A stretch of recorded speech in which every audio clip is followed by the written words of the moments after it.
From the Caribbean island of Puerto Rico, it's the Beyond Stuff Podcast. Your new space for pop culture discussions, movie reviews, and so much more. Here's your host, Brian Cheverin. Hello, everybody. Welcome back to the Beyond Stuff Podcast here on the Beyond Stuff YouTube channel. Thank you so much for joining me today. If you saw an upload this morning, you didn't. I noticed when I saw the upload of the latest episode of this podcast, I saw that the video had no audio at all. I had no idea the Rodecaster disconnected itself from the OBS for some reason. I had no clue. So I went on and uploaded it, and I didn't know. So I'm just doing the episode all over again. So I did say in the episode that we're ready to do a brand new Nonsense and Stuff show. We have a date to record. We have a topic to discuss. The crew's ready. I'm ready to do it. I'm going to hold on to the information as to when the episode is going to drop on the YouTube channel because I want to have a couple of episodes in the can. So there's a flow of new episodes of the Nonsense and Stuff show coming into the Beyond Stuff YouTube channel. So do subscribe to the channel. Stay tuned around our social media to see when those episodes are gonna drop. So I cannot wait to do them. The crew and I are ready to embrace the spirit of nonsense back again in the YouTube channel. So I cannot wait to do that. But let's get into the news. And one of those is that Nintendo has stated that the Nintendo Switch 2 has become the fastest selling Nintendo console of all time, selling over 3.5 million units in only 4 days, which is crazy. I have to say, I went to the midnight launch of the Nintendo Switch 2 because we didn't have any pre-orders available here in Puerto Rico. I went in the day before, 3:30 p.m. or so. We went in. I was worried throughout the whole day that we wouldn't have enough Switch 2s on the store that we went. I went to the Best Buy in San Juan, and 12 a.m. hits. People started rolling in, and I got in the store around 12:30 to nearly 1 a.m. And I was surprised to see how many Nintendo Switch 2s they had on the store. So there's plenty of supply to come around, and supply is flowing, so it's not a problem for Nintendo. Hence why they sold that much. So this is a big win for Nintendo. No, there's no denying that. People who were rooting against the success of the Nintendo Switch 2 will have to sit this one out. It's too early to say if this one's going to have the same success as the first Nintendo Switch. The jury's still out there. In my case, I'm having tons of fun with Mario Kart World. The soundtrack is a banger. And I cannot wait for Kirby Air Riders and DK Bonanza. So there's plenty of games still coming up for the Nintendo Switch 2. A lot of third parties doing games for the Switch 2. I heard a rumor that the two Red Dead Redemption games are going to hit the Nintendo Switch 2. We'll see. I've never played those games, so this is a perfect excuse for me to see those games in the Nintendo Switch 2. So yeah. Very surprised to see the success of the Switch 2. We also got news that Elemental's Peter Sohn will be directing Incredibles 3. Brad Bird, who directed the last two Incredible films, is still attached to write and produce the movie. I liked Elemental, and I think the choice of Peter Sohn directing this movie is a good one. I just have a very, very small worry that, I mean, usually when directors come into franchises that they didn't start, oftentimes it works, but then there are times that it doesn't.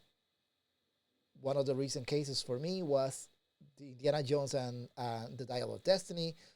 James Mangold, who's a fantastic director, he directed the last Indiana Jones movie. And I was a little disappointed on that movie. So, yeah, there's that small worry in me. But the fact that Brad Bird is still attached to this project cleanses all worries that I have on this project. I love the first two movies. Can't wait to see where they go with this family in this next movie. So yeah, I'm very interested to see where they go with this one. We also had news that Spaceballs 2 is officially going to happen, releasing on 2027, and Rick Moranis will be coming back out of retirement for this movie. I haven't seen the first one. I saw clips of the first one and they are all fun, but I'm mostly excited because Rick Moranis is coming back out of retirement. I mean, they he has had offers to return for the last few Ghostbusters movies, and the scripts didn't convince him at all. So seeing him back for this means that the script for this movie has to be very good for him to come out of retirement. I think the last time that we saw Rick Moranis was on an ad with Ryan Reynolds. I don't know what took for him to come back for that short thing, but the fact that he signed on for this sequel, it makes me excited to see him back on the big screen.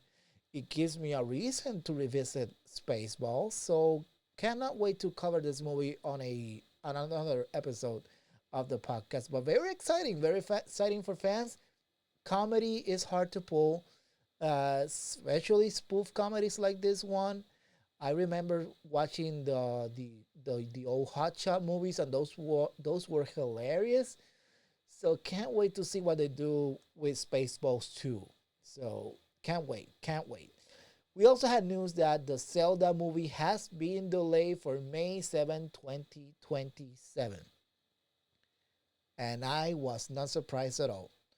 I believe the Mario Brothers animated movie was delayed a couple of times before it wind up going to theaters.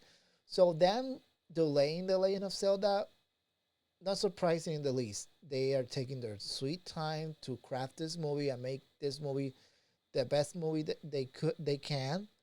This is a big franchise. This is a big project they're undertaking over at Sony, and they cannot afford themselves to fuck this one up. Sorry for the expression, but that it is what it is. This is a big deal to many, and I love the Legend of Zelda games. Still going on in Tears of the Kingdom, which is scary, but still, I'm still playing that game, and can't wait to see number one how the cast looks like.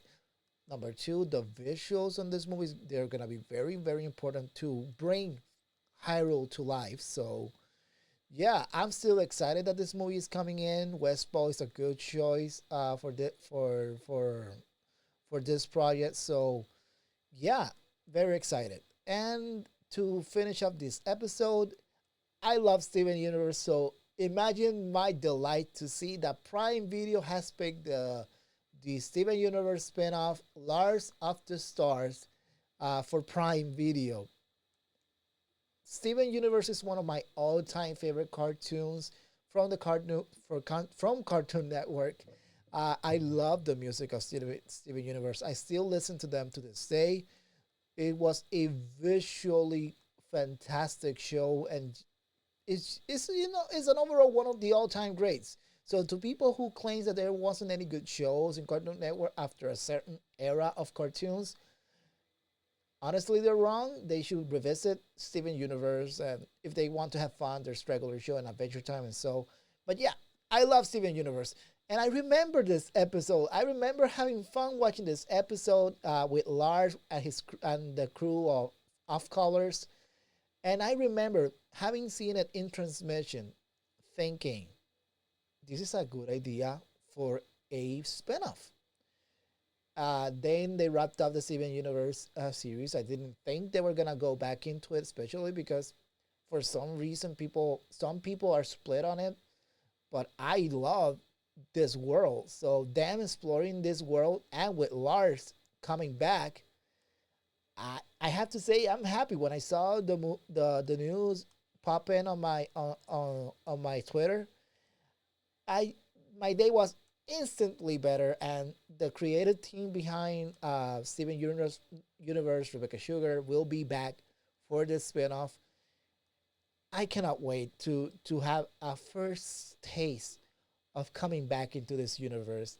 I love it to pieces. I'm just very happy that we're getting it back.